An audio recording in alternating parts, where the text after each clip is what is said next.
If you spent a lovely day at the beach, and then returned the following weekend knowing that it had one fewer grain of sand, would it seem like a different beach? So too would the universe continue in its ways if humanity weren't here to witness it. The universe is absolutely massive, and we are virtually insignificant in it. I've seen no evidence that the rest of the universe cares we exist or is even capable of caring. But I don't really need validation from the rest of the universe to find my own life important.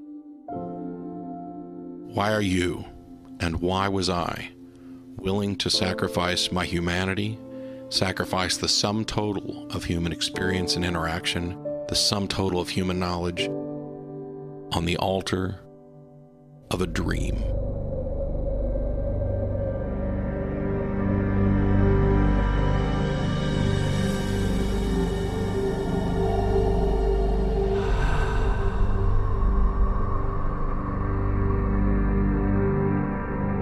On occasion had people tell me that my life must be so depressing because I'm an atheist. It's doom and gloom, and once you die, it's all over. And it's just absurd to me how many people live for dying in this weird way. I think fragile, fearful humans were terrified of death, and so they wrote their own ending to the story. This happy fantasy, a place where they'll be reunited with people they've lost. They'll experience constant joy. And of course, they'll never, ever die. To me, living for the afterlife, thoughtlessly following a set of what not to do rules which you cannot question, that's basically devaluing your life in favor of worshipping death. And apart from the lack of evidence of a heaven or hell, there is another problem that the concept of an afterlife has. It is to diminish the value that we place on our lives in the here and now. An unlimited supply of anything, including life, means that its existence cannot be appreciated. If life is eternal, then there should be no sense of urgency.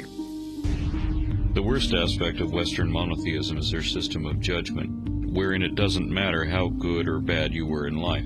You won't be judged according to your deeds the way you should be. It doesn't matter what an evil, selfish, sadistic, bigoted victimizer you were in life.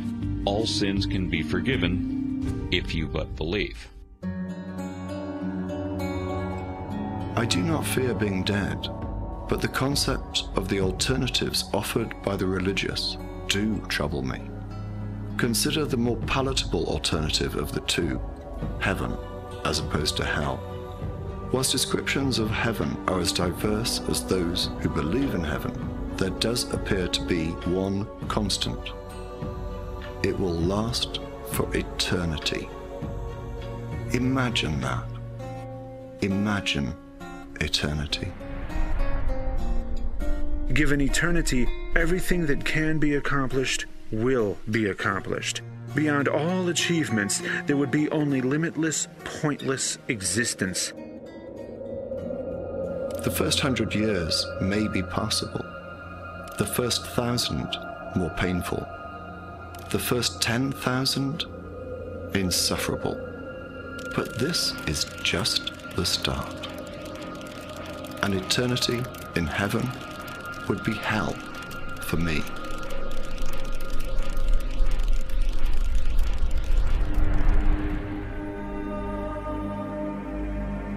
When I think about my own death, I used to feel scared, but I don't think I do anymore.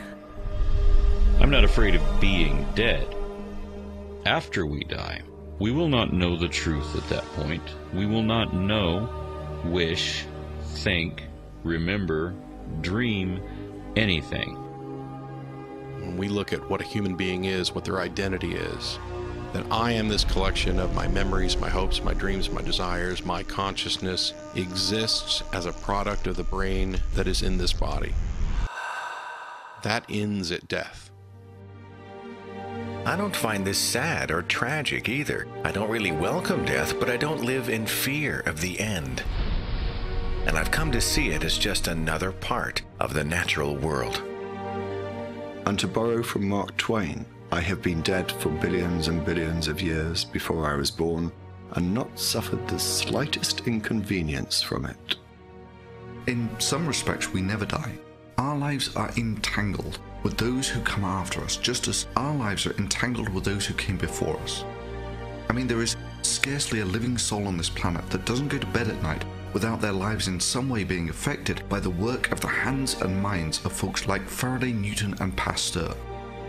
But these entanglements go way beyond the vulgarly obvious main routes, for similarly, almost everyone's life is intertwined with the people who grew the grain and made the bread that these men ate.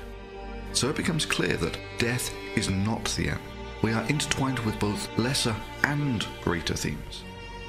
Just because there is no grand scheme that it plays into doesn't mean that there's not something beautiful about what's going on here.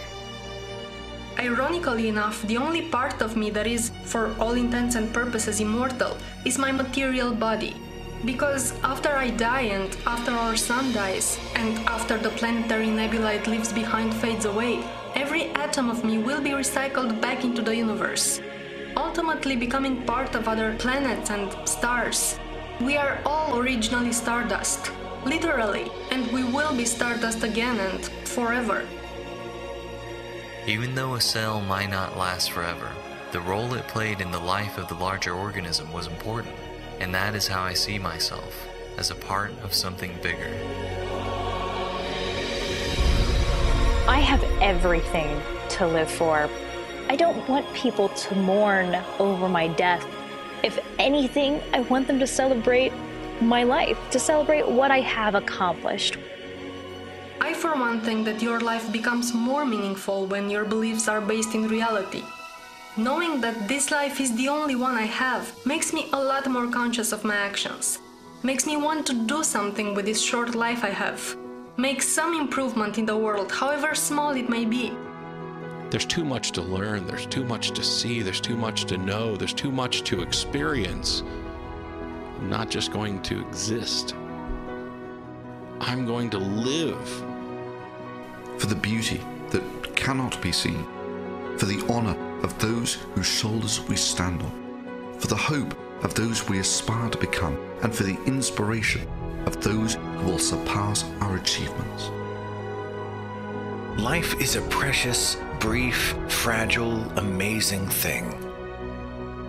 And instead of being so fixated on living after death, I want to truly live before it. And be thankful that against incredible odds, I was able to witness this particular part of the universe with my own eyes, firsthand.